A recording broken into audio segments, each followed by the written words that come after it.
जगत में प्रत्येक व्यक्ति को किसी न किसी प्रकार की निर्बलता अवश्य होती है। जैसे कोई बहुत तेजी से दौड़ नहीं पाता तो कोई अधिक भार नहीं उठा पाता, कोई असाध्य रोग से पीड़ित रहता है तो कोई पढ़े हुए पाठों को स्मरण में नहीं रख पाता। ऐसे अनेकों उदाहरण और भी हैं। क्या आप किसी ऐसे व्यक्ति को जानते हैं जिसे सब कुछ प्राप्त हो और हम जीवन की उस एक निर्बलता को जीवन का केंद्र मानकर जीते हैं? इस कारणवश हृदय में दुख और असंतोष रहता है सदा। निर्बलता मनुष्य को जन्म से अथवा संजोग से प्राप्त होती है, किंतु उस निर्बलता को मनुष्य का मन अपनी मर्यादा बना लेता है। किंतु कुछ व्यक्ति ऐसे भी होते हैं जो अपने पुरुषार्थ और श्रम से उस निर्बलता को पराजित कर देते हैं। क्या भेद है उनमें और अन्य लोगों में? क्या आपने कभी विचार किया है? सरल सा उत्तर है इसका।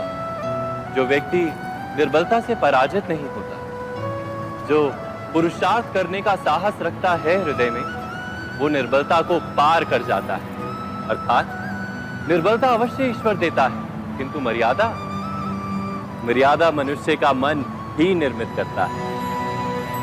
स्वयं विचार कीजिए।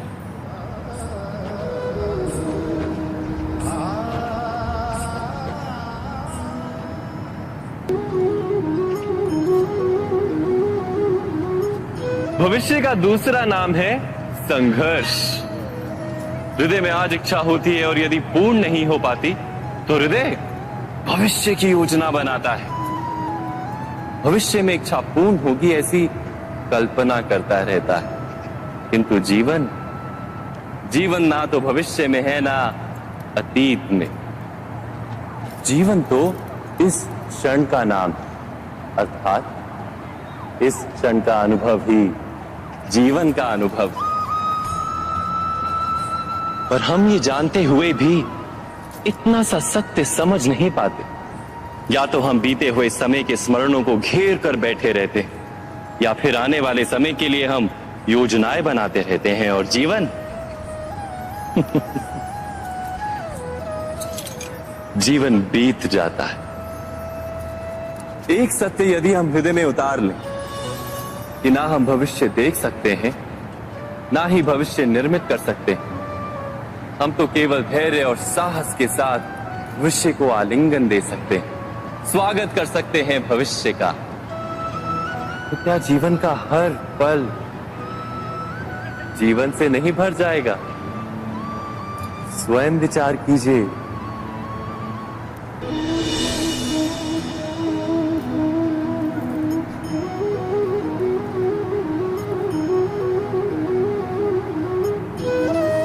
ज्ञान प्राप्ति सदा ही समर्पण से होती है, ये हम सब जानते हैं। किंतु समर्पण का वास्तविक महत्व क्या है? क्या हमने कभी विचार किया? मनुष्य का मन सदा ही ज्ञान प्राप्ति में विभिन्न बाधाओं को उत्पन्न करता है। कभी किसी अन्य विद्यार्थी से ईर्ष्या हो जाती है, कभी पढ़ाए हुए पाठों पर संदेह जन्मता है और कभी गुरु द्वारा दिया गया दंड मन को अहंकार से भर देता है। नहीं, क्या ऐसा नहीं होता? न जाने कैसे कैसे विचार मन को भटकाते हैं और मन की इसी अयोग्य स्थिति के कारण हम ज्ञान प्राप्त नहीं कर पाते। मन की योग्य स्थिति केवल समर्पण से निर्मित होती है। समर्पण मनुष्य के अहंकार का नाश करता है। ईर्ष्या, महत्वाकांक्षा आदि भावनाओं को दूर कर हृदय को शांत करता है और मन को एकाग्र करता है। वास्तव में ईश्वर की सृष्टि में ना ज्ञान की मर्यादा है, ना ज्ञानियों की। गुरु दत्तात्रेय ने तो गाय और श्वान से भी ज्ञान प्राप्त कर लिया था। अर्थात विषय ब्रह्म ज्ञान का हो या जीवन के ज्ञान का या गुरुकुल में प्राप्त होने वाले ज्ञान का, उसकी प्राप्ति के लिए गुरु से अधिक महत्व है उस गुरु के प्रति हमारा समर्पण। क्या ये सत्य नहीं?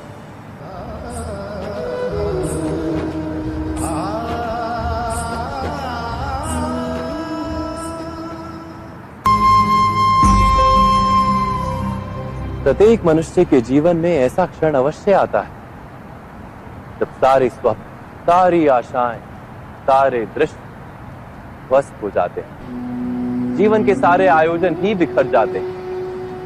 एक और धर्म होता है और दूसरी ओर सुख। इसी को धर्म संकट कहते हैं। जब धर्म का वहन ही संकट हो और धर्म का त्याग ही दुख हो। विचार कीजिए, कभी किसी स्वजन के विरुद्ध सत्य बोलने का अवसर प्राप्त हो जाता है, कभी ठीक दरिद्रता के समय सरलता से चोरी करने का मार्ग प्राप्त हो जाता है, कभी किसी शक्तिशाली राजनेता या राजा के कर्मचारी का अधर्म प्रकट हो जाता है। सबके जीवन में ऐसी घटना बनती ही रहती है। अधिकतर लोग ऐसे किसी क्षण को धर्म संकट के रूप में जान ही नहीं पाते। हमें किसी प्रकार के संघर्ष का अनुभव ही नहीं होता। सहजता से सुख की ओर खींचे चले जाते हैं, जैसे मक्खी गुड़ की ओर खींची चली जाती है। वास्तव में धर्म संकट का क्षण ईश्वर के निकट जाने का क्षण होता है। यदि हम संघर्षों से भयभीत ना हो, सुख की ओर आकर्षित ना हो, अपने धर्म पर दृढ़ रहे, तो ईश्वर का साक्षात्कार दूर नहीं।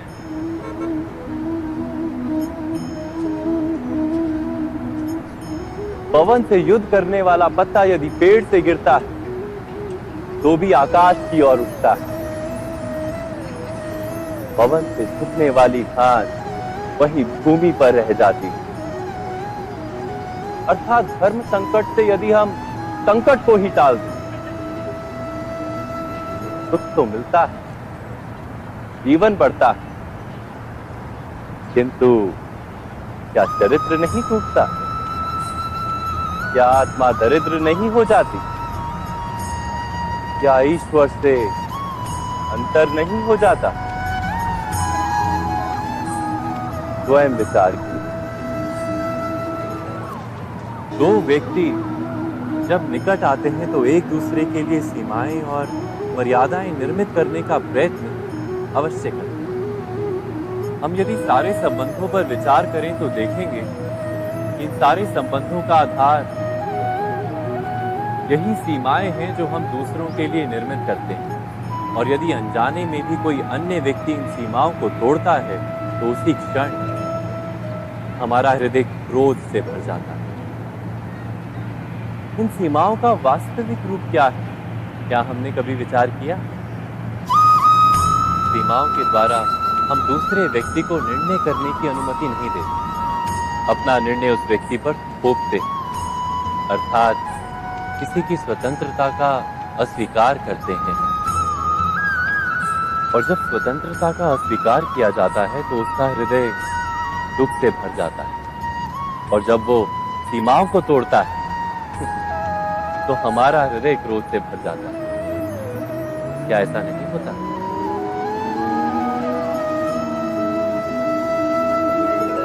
पर यदि एक दूसरे की स्वतंत्रता का सम्मान किया जाए तो किसी मर्यादाओं या सीमाओं की आवश्यकता ही नहीं होती। अर्थात जिस प्रकार स्वीकार किसी संबंध का देह है, क्या वैसे ही स्वतंत्रता किसी संबंध की आत्मा नहीं? स्वयं विचार कीजिए। सबके जीवन में ऐसा प्रसंग अवश्य आता है कि सत्य कहने का निश्चय होता है हृदय में, किंतु मुख से सत्य निकल नहीं पाता। कोई भय मन को घेर लेता है। किसी घटना अथवा प्रसंग के बारे में बात करना या फिर स्वयं से कोई भूल हो जाए उसके बारे में कुछ बोलना, क्या ये सत्य है? नहीं, ये तो केवल तथ्य है। अर्थात जैसा हुआ था वैसा केवल बोल देना सामान्य सी बात है। किंतु कभी कभी उस तथ्य को बोलते हुए भी भय लगता है। कदाचित किसी दूसरे की भावनाओं का विचार आता है मन। दूसरे को दुख होगा ये भय भी शब्दों को रोकता है। तो ये सत्य क्या है? क्या हमने कभी विचार किया है? जब भय रहते हुए भी कोई तथ्य बोलता है तो वो सत्य कहलाता है। वास्तव में सत्य कुछ और नहीं, केवल निर्भयता का दूसरा नाम है। और निर्भय होने का कोई समय नहीं होता, क्योंकि निर्भयता आत्मा का स्वभाव है। अर्थात क्या प्रत्येक क्षण सत्य बोलने का क्षण नहीं होता?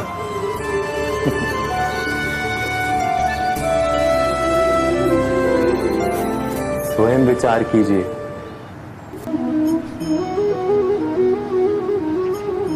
श्रेष्ठता का क्या अर्थ है? श्रेष्ठता का अर्थ है दूसरों से अधिक ज्ञान प्राप्त करना। अर्थात मूल्य इस बात का नहीं कि स्वयं कितना ज्ञान प्राप्त किया, मूल्य इस बात का है कि प्राप्त किया हुआ ज्ञान अन्य लोगों से कितना अधिक है। अर्थात श्रेष्ठता की इच्छा ज्ञान प्राप्ति को भी एक स्पर्धा बना देती है। और स्पर्धा में विजय अंतिम कब होती है?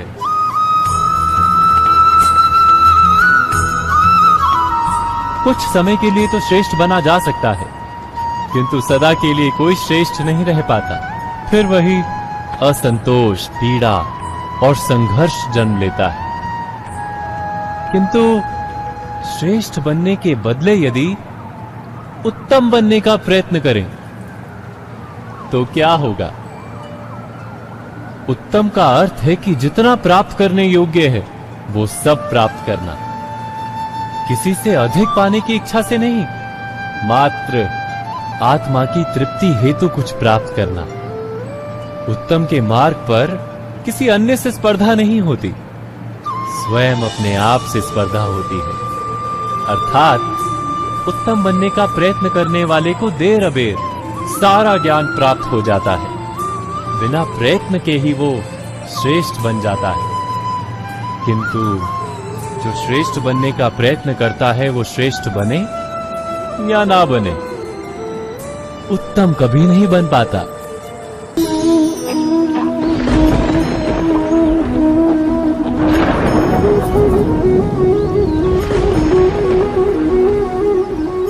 सपनों और पूर्वाभासों के आधार पर हम भविष्य के सुख दुख की कल्पना करते हैं। भविष्य के दुख का कारण दूर करने के लिए हम आज योजना बनाते हैं। किंतु कल के संकट को आज निर्मूल करने से हमें लाभ मिलता है या हानि पहुंचती है, ये प्रश्न हम कभी नहीं करते। सत्य तो ये है कि संकट और उसका निवारण साथ जनते हैं, व्यक्ति के लिए भी और सृष्टि के लिए भी। नहीं, आप अपने भूतकाल का स्मरण कीजिए, इतिहास को देखिए, आप तुरंत ही ये जान पाएंगे कि जब जब संकट आता है तब तब उसका निवारण करने वाली शक्ति भी जन्म लेती है। यही तो जगत का चलन है। वस्तुतः संकट ही शक्ति के जन्म का कारण है। प्रत्येक व्यक्ति जब संकट से निकलता है तो एक पद आगे बढ़ा होता है, अधिक चमकता है, आत्मविश्वास से अधिक भरा होता है, न केवल अपने लिए अपितु विश्व के लिए भी। क्या ये सत्य नहीं? वास्तव में संकट का जन्म है एक अवसर का जन्म, अपने आप को बदलने का, अपने विचारों को ऊंचाई पर करने का अवसर, अपनी आत्मा को बलवान और ज्ञान मंडित बनाने का अवसर। जो ये कर पाता है उसे कोई संकट नहीं होता, किंतु जो ये नहीं कर पाता वो तो स्वयं एक संकट है विश्व के लिए। विचार कीजिए।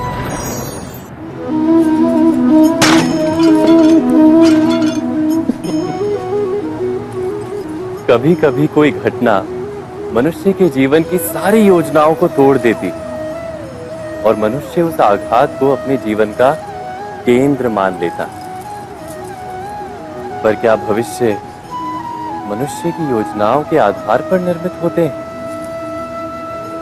नहीं।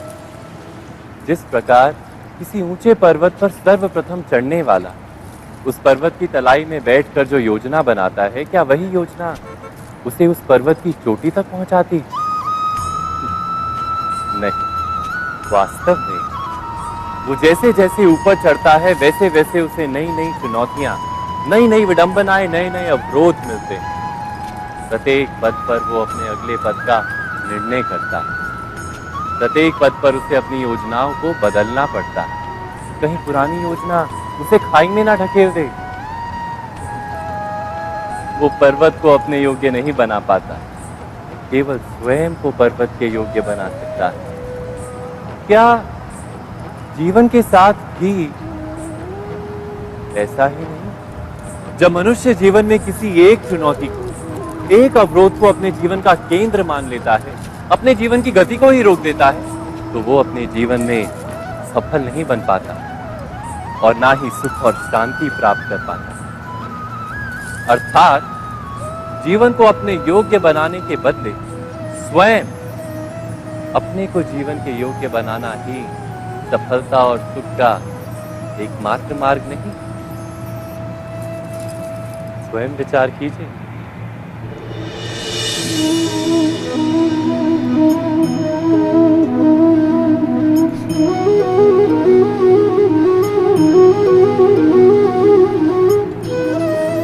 जीवन का हर क्षण निर्णय का क्षण होता है। प्रत्येक पद पर दूसरे पद के विषय में कोई निर्णय करना ही पड़ता है और निर्णय अपना प्रभाव छोड़ जाता है। आज किए गए निर्णय भविष्य में सुख अथवा दुख निर्मित करते हैं, ना केवल अपने लिए, अपने परिवार के लिए भी, आने वाली पीढ़ियों के लिए भी। जब कोई दुविधा सामने आती है तो मन व्याकुल हो जाता है, अनिश्चय से भर जाता है। निर्णय का वो क्षण युद्ध बन जाता है और मन बन जाता है युद्ध भूमि।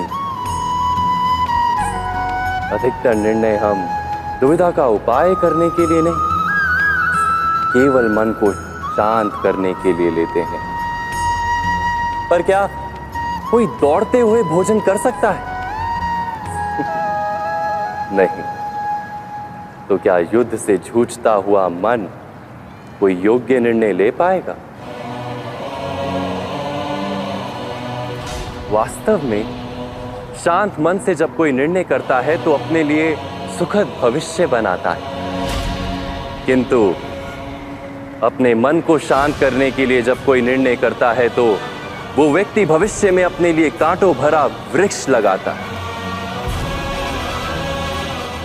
स्वयं विचार कीजिएगा।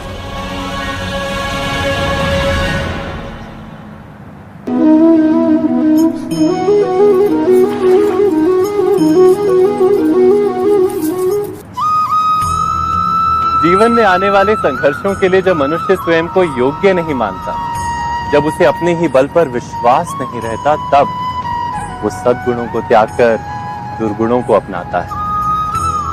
वस्तुतः मनुष्य के जीवन में दुर्जनता जन्म ही तब लेती है जब उसके अंतर में आत्मविश्वास नहीं होता। आत्मविश्वास ही अच्छाई को धारण करता है। ये आत्मविश्वास है क्या?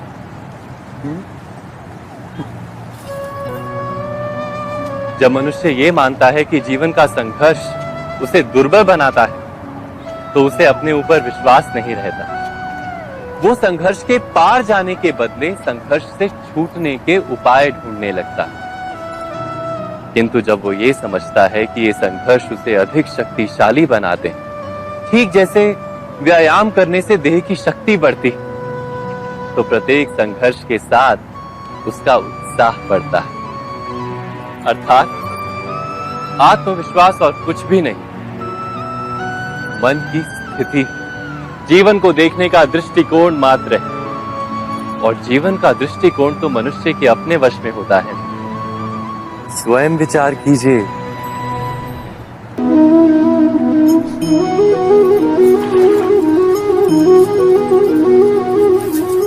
पिता सदा ही अपने संतान के सुख की कामना करते हैं, उनके भविष्य की चिंता करते रहते हैं।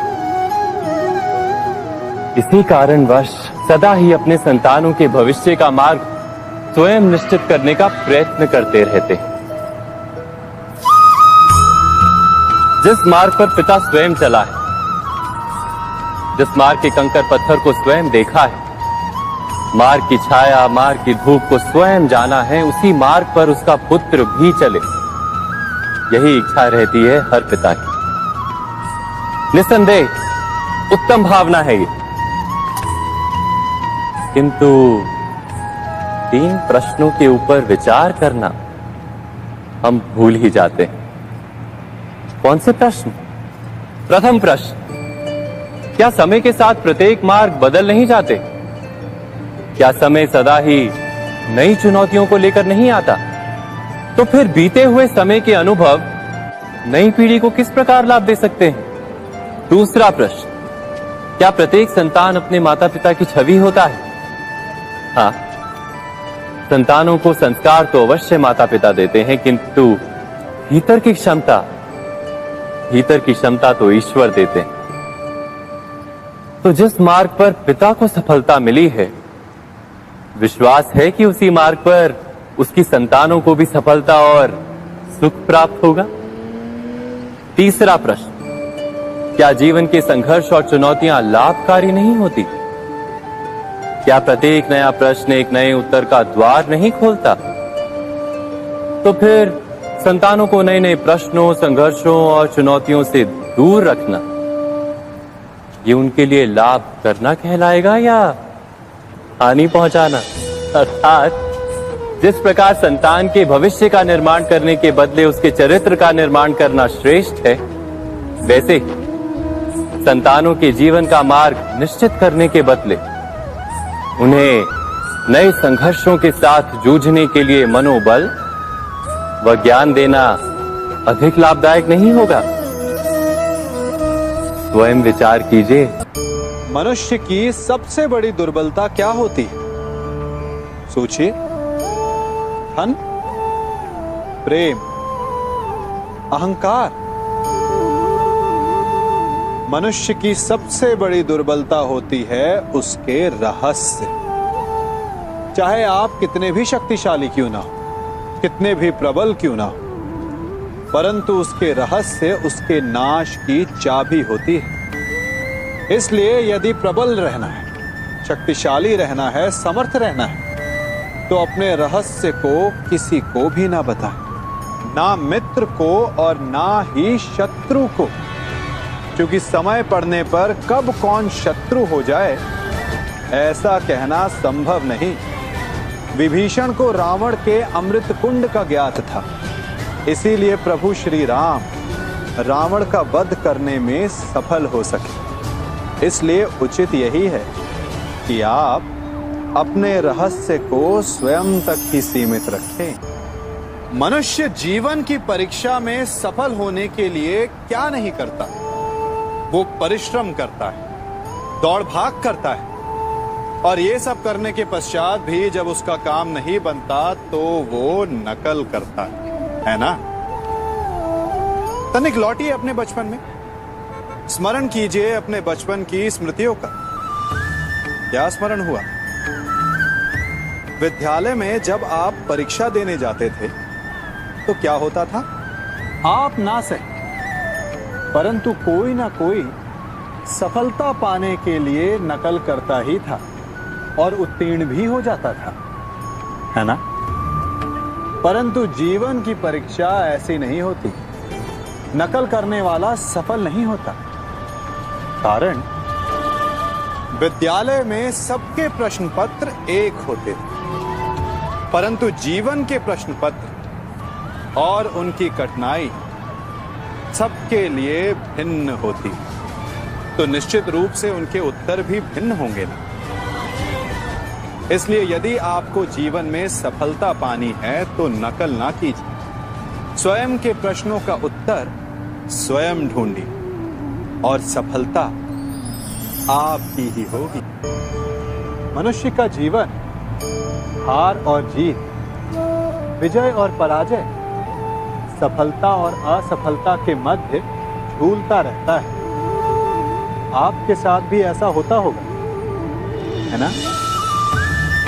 जब आप सफल होते हैं, किसी चुनौती पर विजय पाते हैं, तो मन प्रसन्नता से आनंद के उपवन में झूमने लगता है। और जब आप असफल होते हैं, तब मन दुख और पीड़ा के सागर में डूबने लगता है। परंतु वास्तव में सफलता और असफलता है क्या? तनिक ध्यान से सोचिए। ये केवल हमारी मनोस्थिति मात्र है। हमारी पराजय तब नहीं होती जब हमारा शत्रु विजय प्राप्त कर ले। हमारी पराजय तब होती है जब हम पराजय स्वीकार करें। हम असफल तब नहीं होते जब हम लक्ष्य ना पा सके। हम असफल तब होते हैं जब हम प्रयास करना बंद कर दें। इसलिए प्रयास करते रहें और हार ना माने, क्योंकि जिस दिन आप हार स्वीकारना बंद कर देंगे, जीत आपके चरणों में होगी।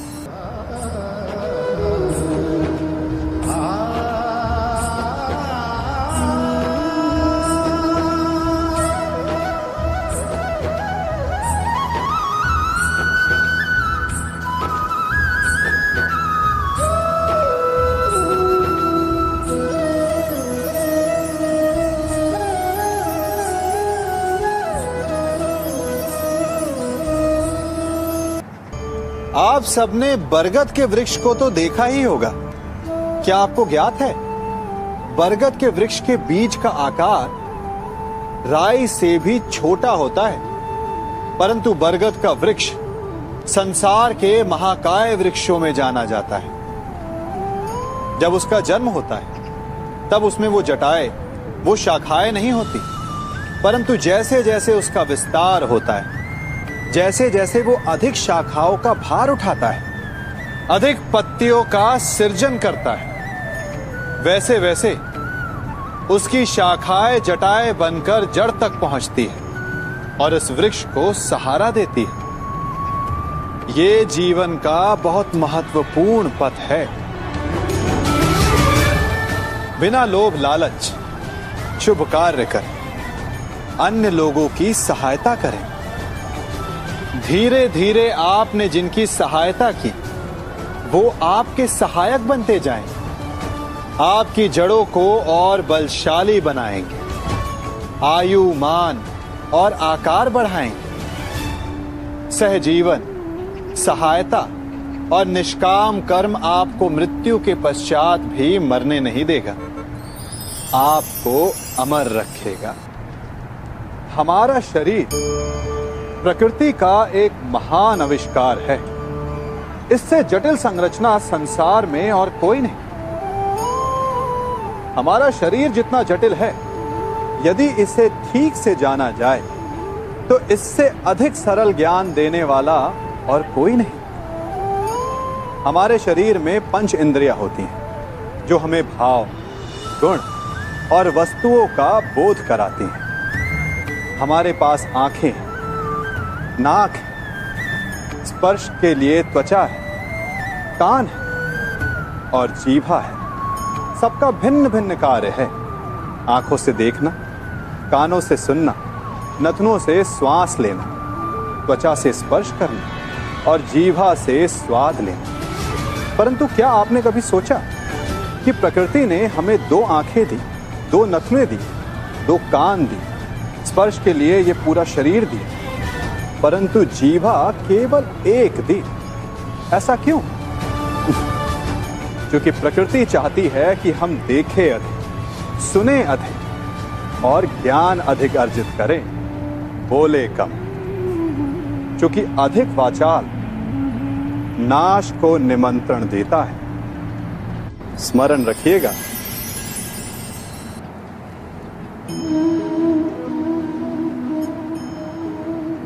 ये सदा यही कहते आए कि यदि आगे बढ़ना है तो अपनों का साथ दो। सत्य कहते हैं, अपनों का साथ देना ही चाहिए। परंतु साथ देने से पूर्व ये अवश्य पहचान लेना चाहिए कि अपने हैं कौन। क्या अपने वही होते हैं जिनके साथ हमारा रक्त संबंध होता है, या अपने मित्र? अपने वो होते हैं जो हमें सद्कार्य के लिए प्रेरित करें, हमें आगे बढ़ाएं, हमारा साथ दें। और वो जिनका साथ देने से समाज का नाश, धर्म की हानि, वो सगे हो करके भी सगे नहीं होते। इसलिए जब अपनों की परिभाषा का चुनाव करें तो उन्हें अपना माने जो आपका साथ दे, उन्हें नहीं जो हमें अज्ञान के मार्ग पर ले जाएं।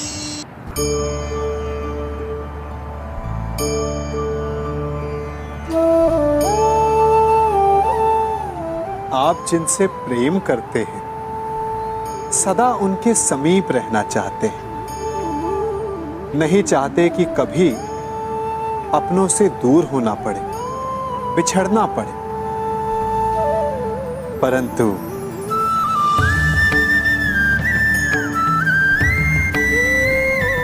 एक समय के पश्चात अपनों से दूर हो जाना उन्नति के लिए आवश्यक है। आप माता पिता हैं।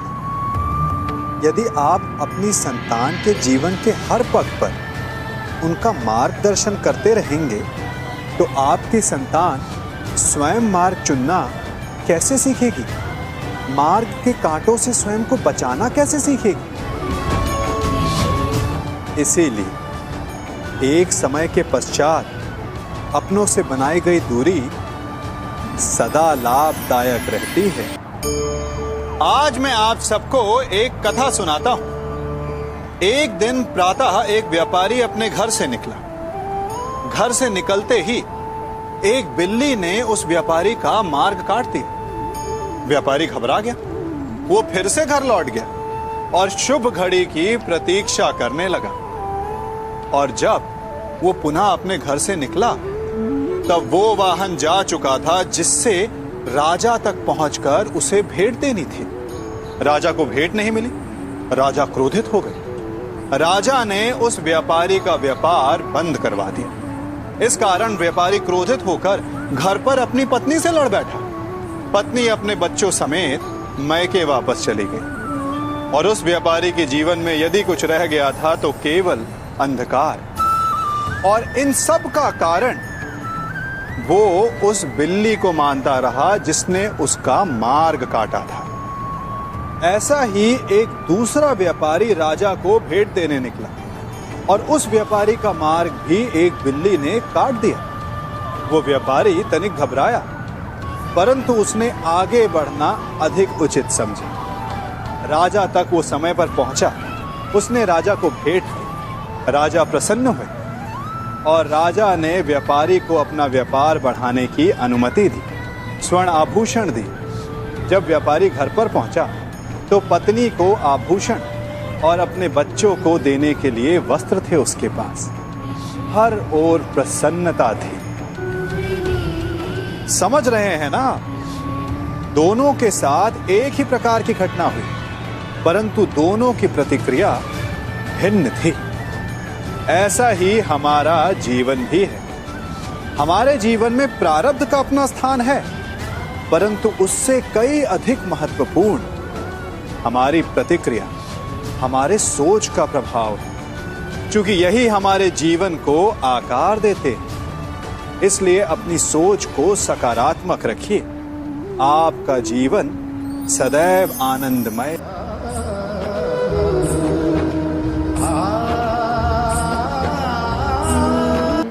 हम सभी अपने जीवन में कोई ना कोई कार्य करते हैं। कार्य करते हैं तो थकान की अनुभूति होती है और यदि थकान ना उतरे तो कार्य करने का मन नहीं करता। हम आशा करते हैं कि कदाचित एक दिन में 24 के स्थान पर 26 घंटे होते तो आराम करने के लिए हमें और अधिक समय मिल जाता। हमें ऐसा अनुभव होता है कि हम बहुत अधिक कार्य कर रहे हैं, है ना? परंतु क्या आपने कभी सोचा है कि जो लोग संसार में सफल हैं, उनके पास भी सफल होने के लिए दिन में केवल 24 घंटे थे। तो फिर वो सफल क्यों हैं? इसका एक छोटा सा रहस्य है। वो कार्य चुनते हैं जो उन्हें प्रिय है, जिसे करने में उन्हें आनंद आता है। उन्हें लगता ही नहीं कि वो कार्य कर रहे हैं, उन्हें लगता है कि वो प्रतिपल आनंद मना रहे हैं। और जब आप आनंद मनाते हैं तो थकान कैसी? इसलिए यदि आप जीवन में कोई भी कार्य करें तो वो आपके मन को भाना चाहिए, या जो कार्य आप कर रहे हैं उसे अपने मन को भा देने दो। सफलता आपको मिलेगी। कभी सोचा है हमारा जीवन भी उस रेत की घड़ी की भांति है? जो रेत नीचे गिर चुकी है वो हमारा अतीत है, जो अब भी ऊपर है वो हमारा आने वाला भविष्य है, और वर्तमान ये संकुचित स्थल है जहां से धीरे धीरे करके रेत गिर रही है। अर्थात हमारे पास जीने के लिए यही एक क्षण है। उसका उपयोग कैसे करना है ये हम पर निर्भर करता है। जो बीत गया उसका दुख मनाना है, या जो भविष्य में होने वाला है उसकी प्रतीक्षा में क्रोध करना है। सब कुछ करने के लिए यही एक क्षण है। प्रसन्न रहना है तो उसके लिए भी यही एक पल है। प्रतीक्षा करते रहोगे तो ये पल भी भूतकाल में बदल जाएगा। इसलिए आनंद के लिए, परोपकार के लिए प्रतीक्षा ना कीजिए। आपके पास जो पल है उनका भरपूर सदुपयोग कीजिए, क्योंकि इस घड़ी को पलटकर आप फिर से समय अवश्य गिन सकते हैं, परंतु अपना बीता हुआ समय आप वापस नहीं लौटा पाएंगे।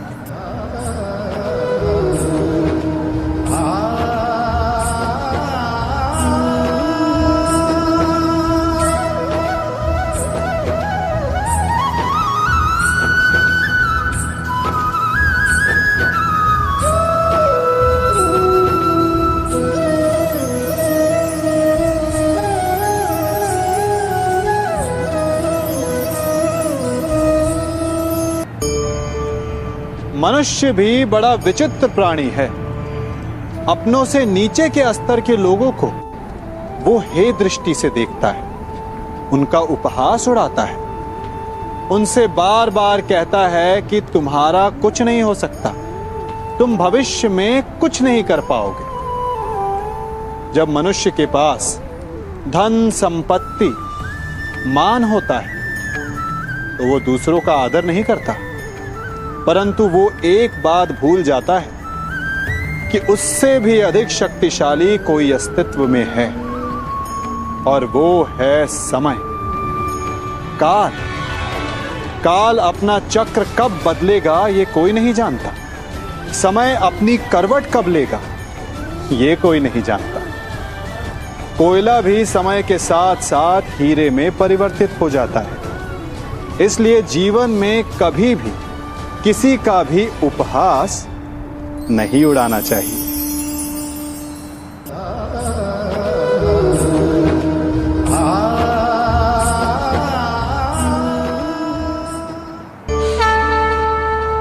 गर्व,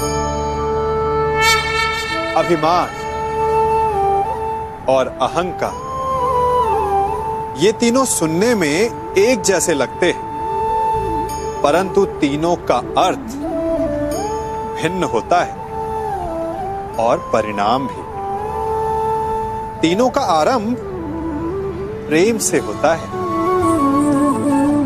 स्वयं से प्रेम, परिश्रम हमारे मन में गर्व को जन्म देता है, और सफलता अभिमान जगाती है। यहां तक ठीक है, परंतु जब ये भावना अहंकार बन जाती है तब वो समस्या बन जाती है, क्योंकि सबसे बुरा अंत अहंकारी का ही होता है।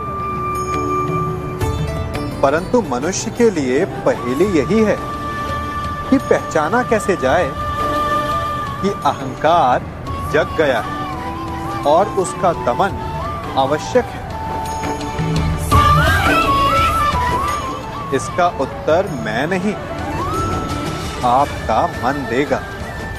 जब तक आप स्वयं से प्रसन्न हैं, जब तक आप सबसे ऊंचा उठने का प्रयास कर रहे हैं, तब तक ठीक है। परंतु जब आपके मन में दूसरों को नीचा समझने का भाव आ जाए तो सावधान हो जाइए, क्योंकि यही अहंकार है जो वास्तव में आपको हीन कर रहा है।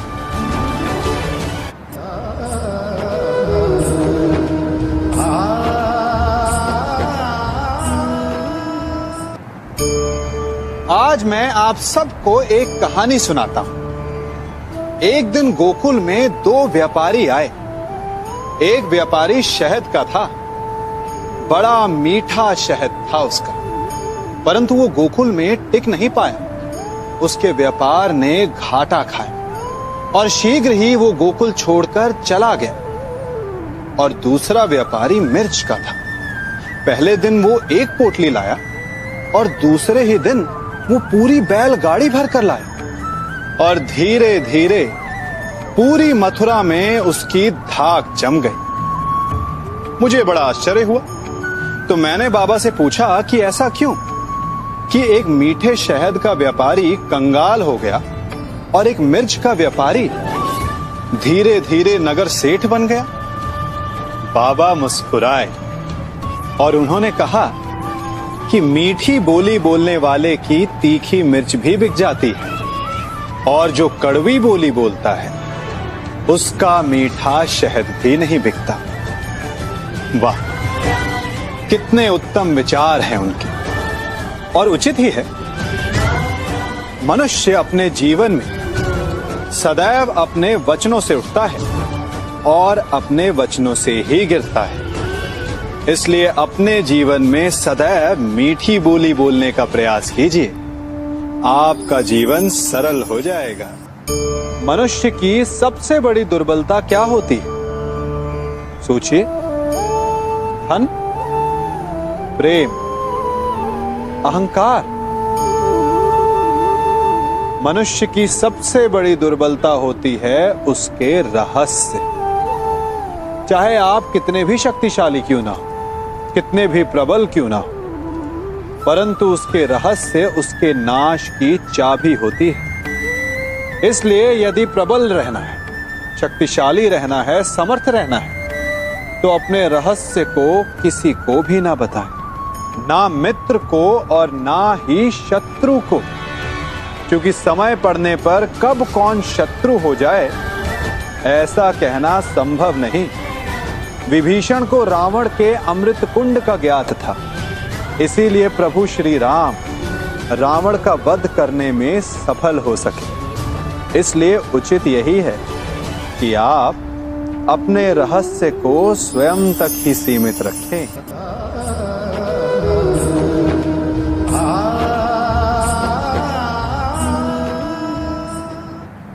युवा अवस्था भी हमारे जीवन का कितना सुंदर काल होता है ना। बाहु में बल, मन में कुछ बड़ा कर जाने की चाह, आंखों में भविष्य के सुंदर और कोमल सपने। और इसी अवस्था में मनुष्य के भीतर पनपता है प्रेम। किसी को देखकर उस पर मन मोहित हो जाता है और फिर मनुष्य अपना सब कुछ उस पर न्यौछावर कर देना चाहता है। फिर प्रेम की परिणति होती है विवाह में। क्यों? सबको अपने खट्टे मीठे संस्मरण स्मरण हुआ है ना। परंतु यहीं से अधिकतर माता पिता और संतान के मध्य विचारों का विरोध प्रारंभ हो जाता है। संतान को लगता है कि उसका चुना जीवन साथी ही उसके लिए उपयुक्त है, और माता पिता को लगता है कि संतान अनजाने में भूल कर रही है। संतान का तर्क होता है कि उसे विवाह किससे करना है, ये उसका अधिकार है, और माता पिता का तर्क ये होता है कि अब भी जीवन साथी चुनने की समझ संतान में है ही नहीं। तो इस अवरोध को काटा कैसे जाए, उचित निर्णय कैसे लिया जाए? इसका एक ही मार्ग है, अपने उत्तरदायित्व का भान और अपनों से बड़ों के मापदंडों का भान। विवाह करने से पूर्व ये जान लेना आवश्यक है कि विवाह केवल अपने प्रेम को पाने का मार्ग नहीं है, अपितु विवाह से जीवन का एक नया द्वार भी खुलता है, और हर नए जीवन के साथ नए उत्तरदायित्व भी होते हैं। और यदि इन उत्तरदायित्वों को समझकर निर्णय लिया जाए तो विश्वास कीजिए, आपका दाम्पत्य जीवन आनंद से भरा रहेगा, और आपको कभी ये पछतावा नहीं होगा कि आपने कोई अनुचित निर्णय लिया।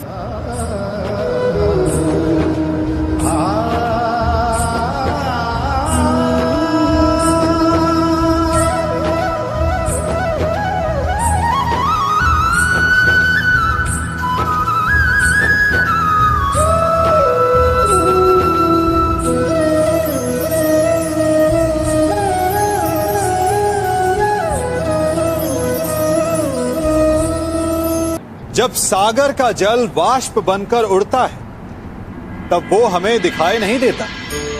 मेघ उस जल को अपने भीतर छिपा लेते हैं, लंबी यात्रा करते हैं, प्रयास करते हैं कि वो जल सदा उनके भीतर छिपा रहे, परंतु जब वायु का वेग उन्हें उड़ाकर किसी पर्वत से ले जाकर के टकरा देता है, तब उन मेघों को बरसना ही पड़ता है, क्योंकि यही नियति है, यही प्रकृति है।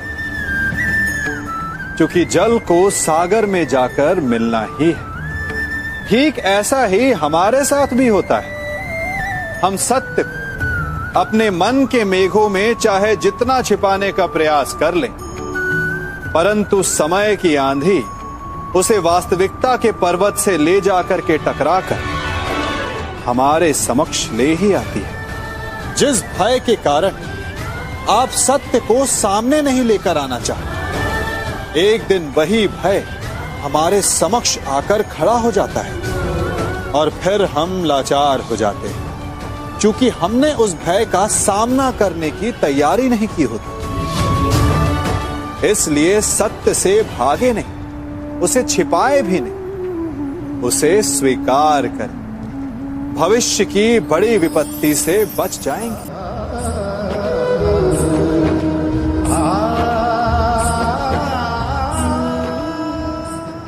कभी कभी आप सबके जीवन में एक ऐसी विचित्र समस्या अवश्य आती है कि शक्तिशाली के समक्ष मौन हो जाए। कि उस शक्तिशाली से विवाद करने से बचने के लिए आप मौन रह जाते। मानता हूं, ऐसा करने से आप एक विवाद से बच जाते, एक संघर्ष से बच जाते, परंतु ऐसा बचाव एक बड़े संघर्ष को जन्म दे देता है। कैसे? हमारा मौन रहना अनजाने में उसका समर्थन बन जाता है, और वो स्वयं को अधिक शक्तिशाली अनुभव करता है, और यहां से हमारा दमन प्रारंभ हो जाता है। एक के बाद एक हम अन्याय में अनचाहे रूप से सम्मिलित होते चले जाते हैं। तो इसका तोड़ क्या है? ये समझने के लिए ये जानना आवश्यक है कि ऐसी कौन सी बात है जो आपको विरोध करने से रोकती है। ये सामने वाले की शक्ति नहीं जो आपको रोकती है, या आपके भीतर छिपा भय है जो आपको रोकता है। हाँ, कभी कभी भय आपकी सुरक्षा अवश्य कर सकता है, परंतु साथ साथ ये भी जानना आवश्यक है कि ये भय ही है जो आपको मौन भी रखता है। इसलिए अपने मन से भय को निकालिए और खुलकर अनीति का, अन्याय का विरोध कीजिए और फिर देखिएगा आपका मन कितना मुक्त, कितना हल्का अनुभव करेगा।